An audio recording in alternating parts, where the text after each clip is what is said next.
insider with perspective on today's top trending stories.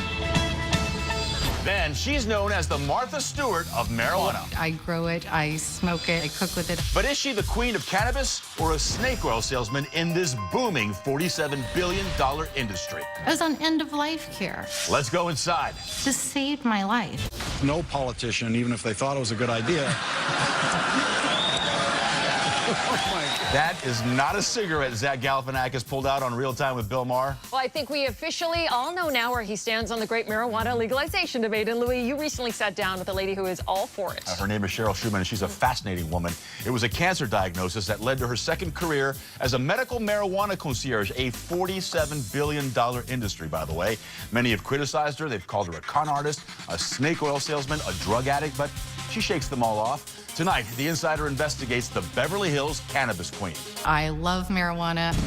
I grow it, I smoke it, I vaporize it, I cook with it, I eat it raw.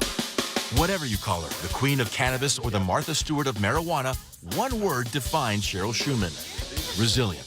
You have more lives than a cat. And you keep getting back up. It's crazy.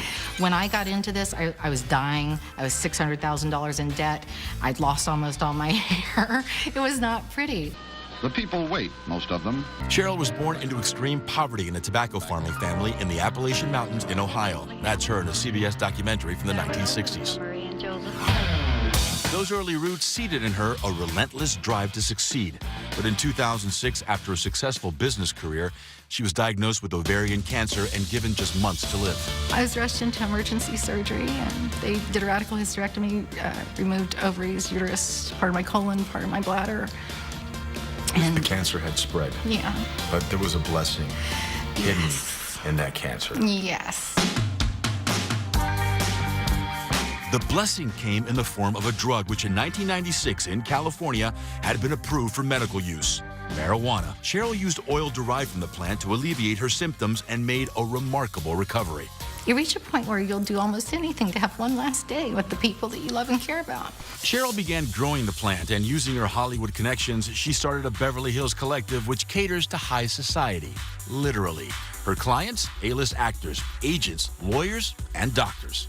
How did you conceive this? I mean, you're just recuperating from cancer, and you thought of this spur of the moment? You know, to me, it was just obvious. It was just obvious because the luxury market, the affluent market, hadn't been tapped yet. So I was like, let's start doing mansion parties and going back to the old speakeasy concept where we have great parties, DJs, chefs, they come in, it's great. It's couture cannabis. It is couture cannabis. And the couture cannabis business is booming. Cheryl has grown her collective to include over 1,700 private members, all holders of medical marijuana cards as required by California state law. Hi there, it's Cheryl. We're out at the greenhouse. Just wanted to share this with you. It's really beautiful, as you can see. But her ambitions are much grander than cannabis-themed parties. She's building an empire, buoyed by over $600 million in venture capital money.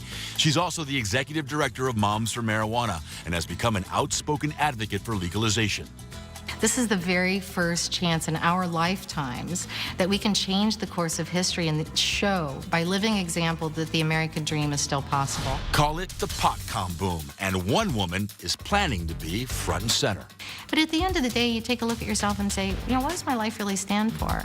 And when I see now that there's a good chance that I'm going to go down in history as the woman who led the overturn of a cannabis prohibition, that's what I'm proud of. Right now, recreational use of marijuana is legal in 4 states: Colorado, Washington, Alaska, and Oregon. Nevada could be next, and Cheryl's already got her sights set on Vegas, where she plans to build a cannabis resort, even a yoga retreat.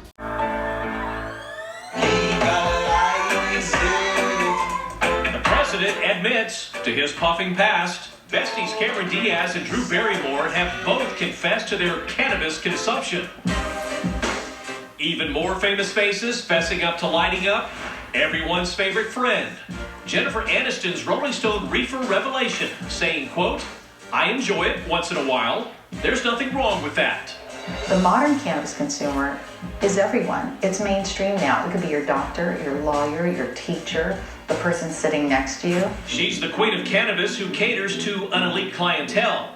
And now 55-year-old Cheryl Shuman is campaigning to get bud on the ballot in 2016.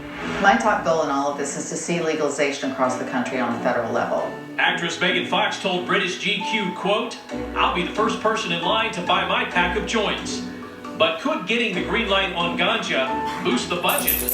When you witness states like Colorado, who are generating record amounts of taxes, where they're not only building out all of their infrastructure, implementing school programs, implementing veterans programs, but they have so much money in taxes, they're actually getting huge refunds. Pot proponents look to our neighbors of Colorado, Washington, Oregon, and Alaska as a way to puff up recreational cannabis on the campaign trail.